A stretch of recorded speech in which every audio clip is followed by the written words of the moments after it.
प्राकृतिक स्रोतों का मनुष्य ने अंधाधुंध दोहन किया है और जल के स्रोत भी इससे अछूते नहीं रहे हैं। भूमि के अंदर जल का स्तर धीरे धीरे नीचे जा रहा है क्योंकि इसका मनुष्य अंधाधुंध उपयोग कर रहा है, सिंचाई के लिए गलत तरीकों का इस्तेमाल कर रहा है। परंतु समय के रहते नई तकनीक को हमें अपनाना होगा और इस जल के घटते स्तर को, ज़मीनी स्तर को ऊपर लाना होगा। इसमें एक अहम भूमिका जो अदा की जा सकती है वो है बूंद बूंद सिंचाई तंत्र या सिंचाई के नवीन तकनीकें, जैसे कि बूंद बूंद सिंचाई तंत्र, जैसे कि हम ड्रिप इरिगेशन कहते हैं, पॉपअप इरिगेशंस कहते हैं या स्प्रिंकलर इरिगेशन। ये अलग अलग प्रकार हैं जिनका हम इस्तेमाल करके उचित मात्रा में पानी का इस्तेमाल कर सकते हैं और पानी की बचत कर सकते हैं। ड्रिप इरिगेशन सिंचाई तंत्र के अंदर सबसे पहले आपका पानी का स्रोत क्या है उस पर आधारित आपको फिल्टर्स लगाने पड़ते हैं। अगर कुआं आपका स्रोत है तो आपको जो हाइड्रोसाइक्लोन फिल्टर लगाना पड़ेगा, और अगर आप किसी तालाब से या फिर टैंक से पानी उठा रहे हैं तो आपको सैंड फिल्टर काम में लेना होगा। उसके तुरंत पश्चात आगे आपको जो फिल्टर काम में लेने पड़ते हैं वो है डिस्क फिल्टर। उसके बाद पानी आगे छन के आगे जाता है और जो पहली पाइप होती है, बड़ी पाइप, जिसको कि हम मेन लाइन भी कहते हैं, उस मेन लाइन में से कुछ शाखाएं निकलती हैं, उनको हम सब मेन लाइन बोलते हैं। और सब मेन लाइन में से कुछ काली काली पाइपें, पतली पतली पाइपें निकलती हैं। उन काली पाइपों को हम लेटरल्स कहते हैं और इन लेटरल्स के ऊपर हमें ड्रिपर्स लगाने पड़ते हैं। ड्रिपर्स एक तरह की वो जगह होती है जहाँ से पानी का रिसाव होता है और पौधे को वो पानी बूंद बूंद के रूप में मिलता है। अगर आप पेड़ के लिए ये ड्रिप सिस्टम बिछा रहे हैं तो आपको ऑनलाइन ड्रिपर्स की आवश्यकता होती है। ऑनलाइन ड्रिपर्स का मतलब हो गया कि ड्रिप लाइन जो आपने काम में ली है, लेटरल्स जो काम में ले रहे हैं, उसके ऊपर अलग से ड्रिपर्स को फिट किया जाता है और वो ड्रिपर्स आपको अलग से दिखाई देते हैं बटन के रूप में। ऊपर आपको होल करना है, उसमें छेद करना है और उसके बाद में उस पर वो लगाना है, तो वो ऊपर से आपको अलग ही दिखाई दे जाते हैं ड्रिपर। तो इसको ऑनलाइन ड्रिपर कहते हैं। और ये ज़्यादातर जो बगीचे होते हैं या पेड़, बड़े पेड़ होते हैं, उनके लिए सिंचाई के लिए काम में लिए जाते हैं।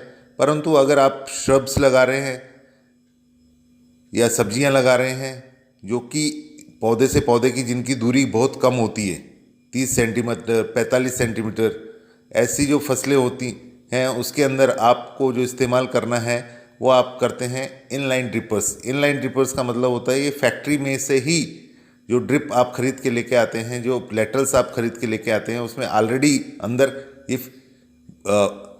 ड्रिपर्स फिट होते हैं। आजकल प्रेशर कंपनसेटिंग ड्रिपर्स भी काफ़ी चलन में हैं। जिन इलाकों में ढलान ज़्यादा होती है, स्लोप ज़्यादा होती है, वहाँ पर अगर आपको पानी देना है पौधों को, तो उसके लिए जो ड्रिपर्स काम में लिए जाते हैं वो प्रेशर कंपनसेटिंग ड्रिपर्स होते हैं। इस इरिगेशन सिस्टम को आप ऑटोमाइजेशन भी कर सकते हैं। इसमें आपको सोलेनॉइड वाल्व्स लगाने पड़ते हैं, उसके बाद आप कंप्यूटर से इसको ऑपरेट कर सकते हैं। आप चाहे तो इसमें टाइमर भी लगा सकते हैं कि भाई 10 मिनट यहाँ पे चलाना है मुझे और उसके बाद में 10 मिनट बाद दूसरी जगह चलाना है, और उसमें आप टाइम फिक्स कर सकते हैं। उसके हिसाब से सिंचाई की जा सकती है और साथ में उसका ड्यूरेशन कि कितनी देर वहाँ पे वो ड्रिप इरिगेशन करना है या फिर आपको पॉपअप चलाने हैं, तो वो सारा, या स्प्रिंकलर चलाने हैं, तो ये सारा कंट्रोल हो जाता है। तो उसके लिए हमें कंट्रोलर लगाना पड़ता है। स्प्रिंकलर सिस्टम जो है ये ड्रिप इरिगेशन से पहले चलन में आया और इसमें HDPE पाइप्स लगाए जाते हैं और उनको कपल, मेल और फीमेल कपल के द्वारा जोड़ा जाता है और उसके बाद में उसमें स्प्रिंकलर्स लगाए जाते हैं। स्प्रिंकलर्स लगाने के बाद में आप उसको ऑपरेट कर सकते हैं। ये ज़्यादातर ये पद्धति का उपयोग उन इलाकों में किया गया है जहाँ पे कि ज़मीनी उतार चढ़ाव ज़्यादा था या टीला वगैरह था, तो उस जगह पे इसका अच्छा इस्तेमाल किया गया। खुले में जो पानी देते हैं धोरा क्यारी बनाकर, उसके मुकाबले इसमें पानी की बचत होती है और इससे भी ज़्यादा बचत होती है बूंद बूंद सिंचाई तंत्र, जिसे आप ड्रिप इरिगेशन कहते हैं। पॉपअप इरिगेशन ये एक नवीन तकनीक है। इसका ज़्यादातर इस्तेमाल पहले गोल्फ कोर्स के अंदर किया जाता था, क्योंकि पॉपअप्स थोड़े महंगे आते हैं और बाज़ार में विभिन्न प्रकार के पॉपअप्स उपलब्ध हैं, पर इनका चयन करना बेहद आवश्यक है। सही चीज़ का अगर आप चुनाव करते हैं, सही मटेरियल का अगर आप चुनाव करते हैं, तो आपके पॉपअप्स लंबे समय तक चलते हैं। और आजकल जो सबसे अच्छी कंपनियां जो चल रही हैं वो रेनबर्ड और हंटर नामक दो कंपनियां हैं जो अच्छा पॉपअप बनाती हैं। आपको अपनी ज़रूरत के हिसाब से पॉपअप का चयन करना पड़ता है। इन पॉपअप्स का अपना एक डिस्चार्ज होता है। कुछ 32 लीटर पानी 1 मिनट में फेंकते हैं। अलग अलग क्षमताओं वाले ये होते हैं। कुछ होते हैं पूरे राउंड चक्कर काटते हैं, कुछ पर्टिकुलर एक डायरेक्शन में चक्कर काटते हैं और पानी को फेंकते हैं। इसको एडजस्टमेंट भी किया जा सकता है। पॉपअप्स के बारे में अगर आपको ज़्यादा जानकारी लेनी हो तो पॉपअप्स के जो नोज़ल होते हैं ऊपर के जो है उसके ऊपर चीज़ें लिखी होती हैं, उन चीज़ों को अगर पढ़ें और समझें तो आप सही पॉपअप का आप चुनाव कर सकते हैं आपकी आवश्यकता अनुसार। मुख्य रूप से जो पॉपअप्स हैं वो 3 प्रकार के होते हैं, स्प्रे पॉपअप्स और रोटरी पॉपअप्स, और जो तीसरा प्रकार है वो 5004 या फिर 6504 इस टाइप, या फिर 8005 इस टाइप के पॉपअप होते हैं। स्प्रे पॉपअप का मतलब होता है वो एक तरह से पर्टिकुलर दिशा में ही स्प्रे करते हैं। रोटरी का मतलब होता है ये रोटेट करते हैं। स्प्रे पॉपअप का जो रेडियस होता है पानी फेंकने का वो होता है 3 से 5 मीटर के रेडियस में ये पानी को थ्रो करता है। अगर रोटरी के बारे में बात करें तो ये 5 से 7 मीटर के रेडियस में की परिधि में ये पानी का छिड़काव करता है। अगर 5004 का बात करें तो ये 9 से 14 मीटर की दूरी में की परिधि में स्प्रे करते हैं, पानी का थ्रो करते हैं। और अगर हम देखें तो पानी का उपभोग कितना होता है, पानी कितना यूटिलाइज होता है, तो अगर देखते हैं तो स्प्रे पॉपअप अगर हम हाफ खोलते हैं, आधा खोलते हैं, तो वो लगभग 0.16 लीटर पर सेकंड पानी का थ्रो करते हैं। अगर हम पूरा खोल देते हैं इसको तो इसकी क्षमता डबल हो जाती है, यानी कि 0.32 लीटर्स पर सेकंड। इसी प्रकार से अगर हम रोटरी की बात करें तो रोटरी में हाफ अगर करते हैं, यूज़ में लेते हैं, तो वो 0.11 लीटर्स पर सेकंड का पानी का उपयोग होता है। पानी का थ्रो किया जाता है, इतना पानी को फेंक देता है वो। और अगर हम फुल करें, मान के चलें रोटरी फुल, तो इसकी क्षमता जस्ट डबल हो जाती है, यानी कि 0.22 लीटर्स पर सेकंड। 5004 इसके अंदर भी सेम ही चीज़ है। इसको अगर हाफ यूज़ करते हैं हम, तो अगर इसका हाफ थ्रो रहता है तो इसके अंदर जो 0.20 लीटर्स पर सेकंड इस्तेमाल होता है, पानी की खपत होती है। इसी प्रकार से इसको अगर फुल खोला जाए तो भी हम इसको काम में ले सकते हैं।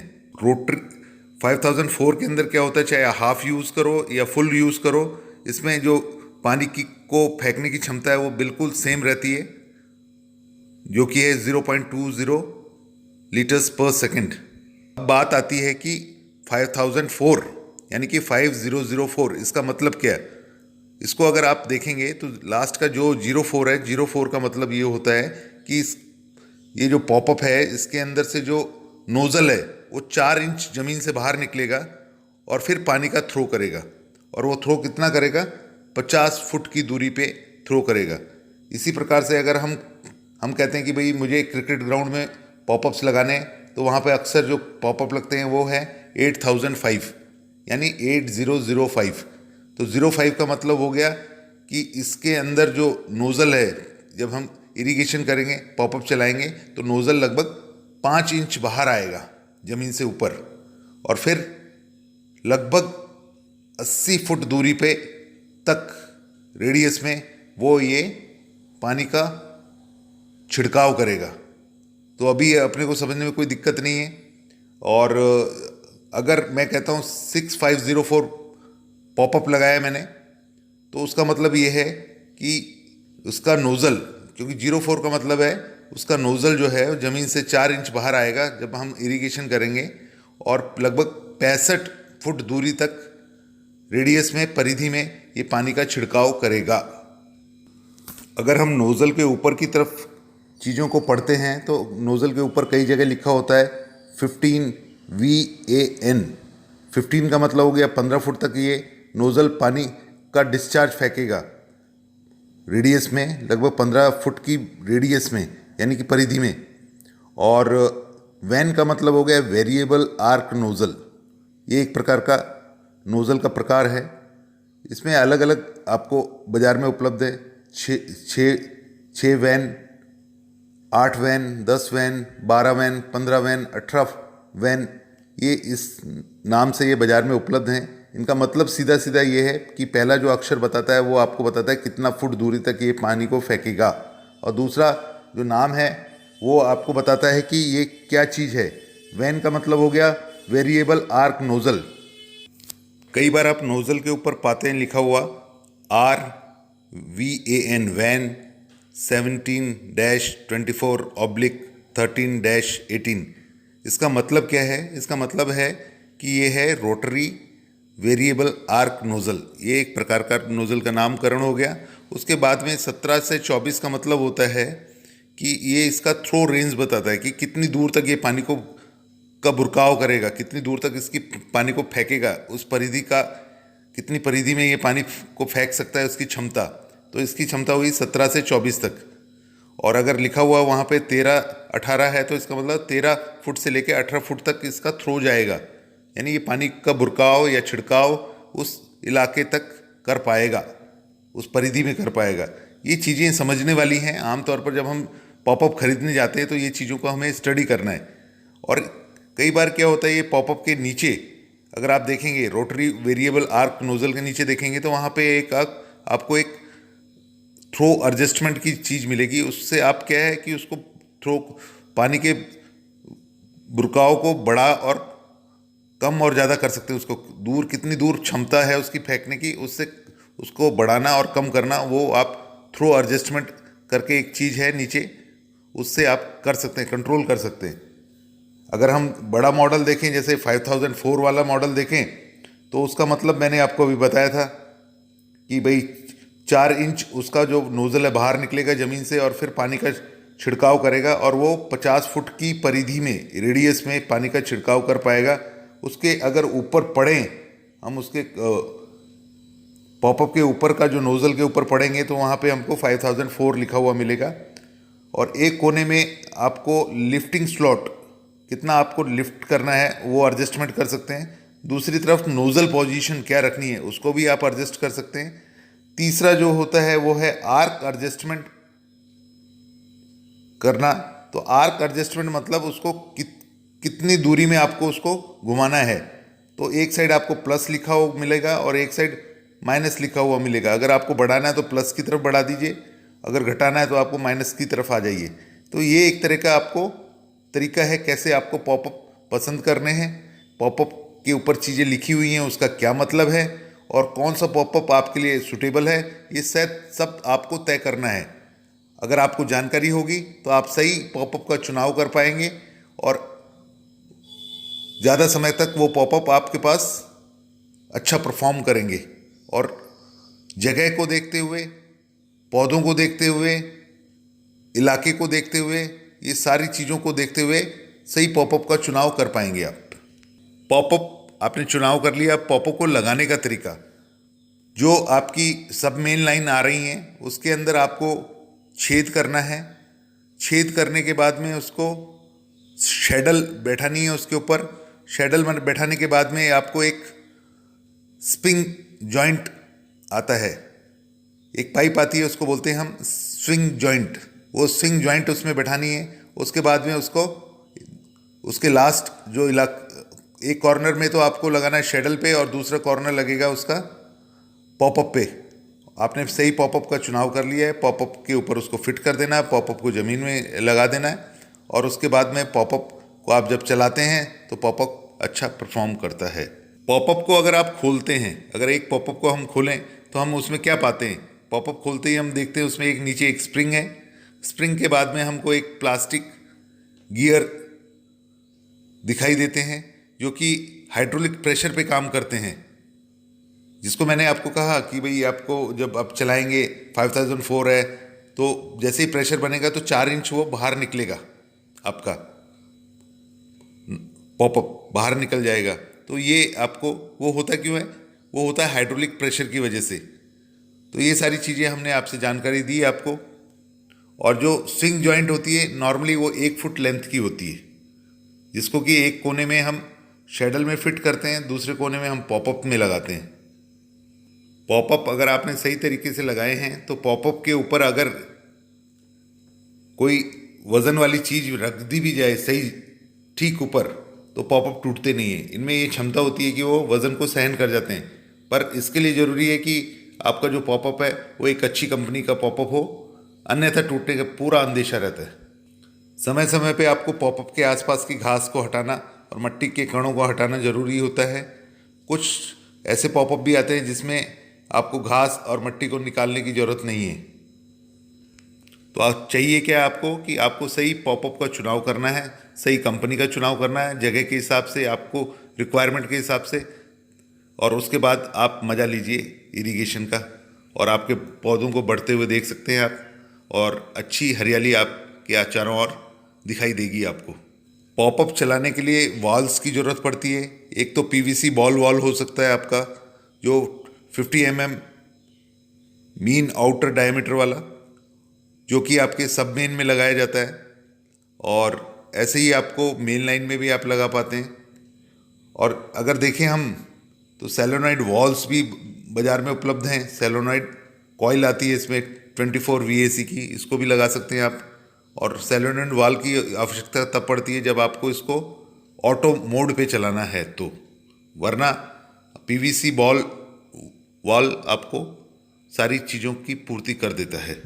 अगर हम देखें तो मेन लाइन जो है लगभग 75 mm से 90 mm की होती है। सब मेन लाइन अगर हम देखते हैं तो वो 63 mm से लेके 35 mm की होती है, 25 mm की होती है। और अगर हम लेटरल्स देखें तो लेटरल्स जो आजकल काम में ली जा रही है वो 16 mm की होती है। तो ये सारी जानकारी अपने को होनी चाहिए। लेटरल्स हमेशा काले रंग की क्यों होती है? क्योंकि काले रंग की होने की वजह से सूर्य की किरणें इसके अंदर जा नहीं पाती, और अगर पानी उसके अंदर भरा हुआ रह गया तो अगर लाइट जाएगी, अगर सनलाइट उसके अंदर जाएगी तो उसमें काई जमने का अंदेशा रहता है। और जब काला रंग है तो लाइट अंदर जा नहीं सकती और उसके अंदर काई डेवलप नहीं हो पाती। इसलिए आमतौर पे आप पाएंगे कि ये जितनी भी जो लेटरल्स हैं वो काले रंग की हैं, बाज़ार में उपलब्ध हैं, या ब्राउन कलर की हैं। वाइट कलर की आपको लेटरल कहीं नज़र नहीं आएगी। आज हमने आपको जानकारी दी किस तरीके से आप ड्रिप इरिगेशन का इस्तेमाल कर सकते हैं, पॉपअप का कैसे इस्तेमाल कर सकते हैं, सही पॉपअप का कैसे चुनाव कर सकते हैं, पॉपअप पे लिखी जानकारियों को कैसे पढ़ सकते हैं। ये सारी जानकारी हमने आपको दी। आशा करते हैं कि ये सारी जानकारी आपके लिए उपयोगी होगी और इससे आप इसका फ़ायदा उठा पाएंगे भविष्य में। आओ पानी बचाएं और इस धरती को सुंदर बनाएं। एक बार मैं पुनः कहता हूँ, पानी बिन सब सून। पानी का समुचित उपयोग करते हुए हरियाली कैसे बरकरार रखी जा सकती है, लैंडस्केपिंग अच्छी कैसे की जा सकती है, सही इरिगेशन टेक्निक को अपनाकर उसकी सारी जानकारी आज हमने आपको दी। आप इसका लाभ उठाएं।